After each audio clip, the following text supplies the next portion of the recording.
सम्मानित मुल्क के मालिकों, मैं बौद्ध भिक्षु सुमित रतन। विज्ञान की दुनिया में, संविधान की दुनिया में अंधविश्वास पाखंड चरम पर है। आज मैं चर्चा करना चाहता हूं हाथरस की। हाथरस में एक प्राइवेट स्कूल के मालिक ने, प्रबंधक ने अपने ही स्कूल में पढ़ रहे 11 साल के कृतार्थ की बलि लेकर हत्या कर दी, बलि चढ़ाकर हत्या कर दी। उसे पाखंडी बाबाओं ने, तांत्रिकों ने यह समझाया था कि तुम्हारे दिन खराब चल रहे हैं, स्कूल बढ़िया नहीं चल रहा है, कारोबार ठीक नहीं है, और जब तक आप बलि नहीं चढ़ाएंगे, बलि वो भी लड़के की होनी चाहिए, वो भी 11 साल के लड़के की होनी चाहिए, तब तक आपकी तरक्की नहीं हो सकती। अर्थात वह व्यक्ति ईश्वर और बाबा के बहकावे में आ गया और उसने अपने ही विद्यालय में रह रहे छात्र की कृतार्थ, जिसका नाम है, धोखे से जगाया रात्र में। क्योंकि ये स्कूल आवासीय है और पूजा पाठ के स्थान पे ले जाकर के गर्दन काटकर उसकी हत्या कर दी। अब सबको ठिकाने लगाना था। अपनी गाड़ी पे लेकर के वह अस्पताल की तरफ ले चला और घर पर सूचना दी गई कि बच्चा बहुत बीमार है।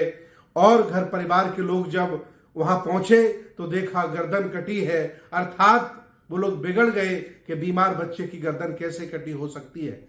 अर्थात पुलिस आई, तहरीर दी गई और आदरणीय बघेल साहब को गिरफ्तार कर लिया गया।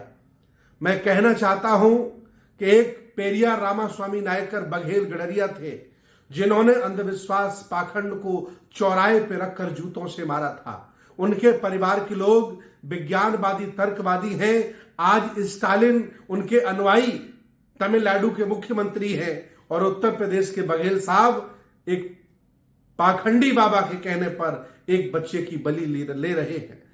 ये बात नहीं समझ पाए प्रबंधक जी कि अगर बाबाओं में इतनी ताकत होती तो बाबा मंदिर छोड़कर, बाबा पूजा पाठ छोड़कर मुख्यमंत्री, एमएलए, एमपी क्यों बन रहे हैं। वह अंधविश्वास पाखंड के बहकावे में आ गए।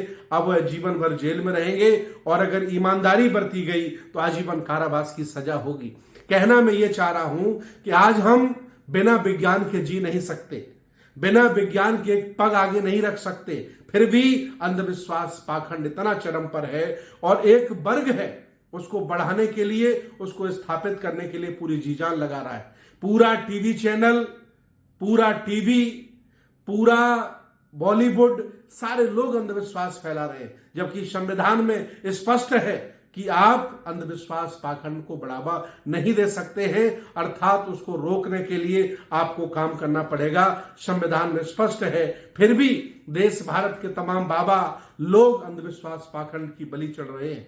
मैं आज बड़े दुख के साथ ये कहना चाह रहा हूं कि दोनों ही ओबीसी के हैं और ये लोग अंधविश्वास पाखंड की गिरफ्त में है। पंडित पुजारियों की बात मानते हैं, ईश्वर का भय दिखाकर बड़ा कारोबार होगा, स्कूल अच्छा चलेगा, यह भय दिखाकर बलि चढ़ाई।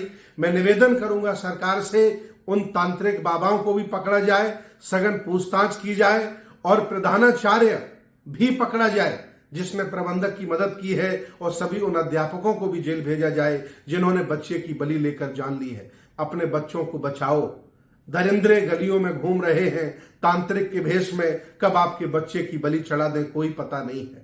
याद रखना, जब तक आप विज्ञानवाद, मानववाद को स्थापित नहीं करोगे, ये देश कभी सोने की चिड़िया नहीं हो सकती, ये देश कभी तरक्की नहीं कर सकता, ये देश आगे नहीं बढ़ सकता। और आज ये कहने में मुझे आज बहुत दुख हो रहा है कि आज पढ़े लिखे लोग अंधविश्वास पाखंड की भेंट चढ़ रहे हैं।